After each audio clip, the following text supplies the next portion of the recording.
I'm Captain Steve Chaconis, back with another tip for that Neko rig. We talk about the Neko rig and how to make the weights that go in the bottom, but then now we can put some O-rings there if we want, but I got something better than an O-ring. It's a lot cheaper and you can have as many as you want.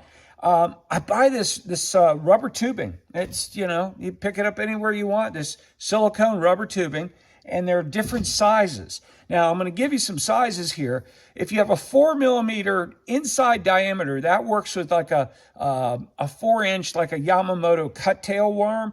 The 5mm is for the 6-inch cut-tail worm.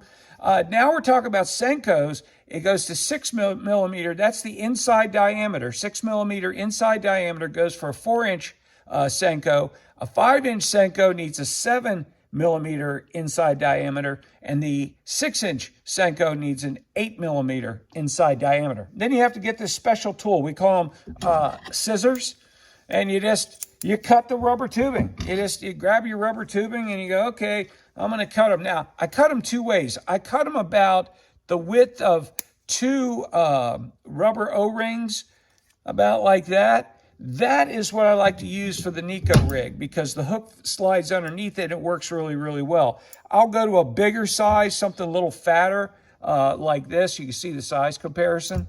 It's a little fatter, and I'll use that for when I want a wacky rig because I'll actually put the hook through this silicone and come out the other side, and it stays on there really good. So it's a good use of this rubber tubing.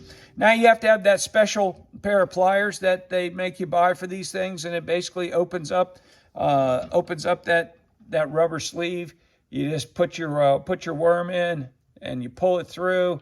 I like to have it closer to the bottom, okay? And then you just pull these pliers off, and when you pull it off, your bait is ready to go, okay? So now you've got this rubber ring on there. I can stick the hook underneath it.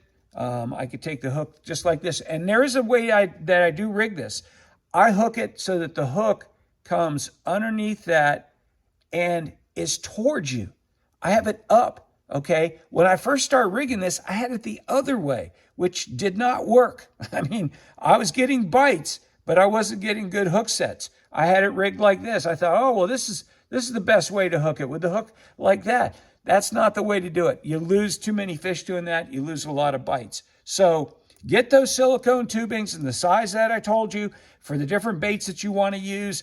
If you're only going to use one, get the one for the 5-inch Senko. That seems to fit a lot of different baits. Coming up next, we'll talk about how to make a wireless or wired weedless hook for this Neko rig.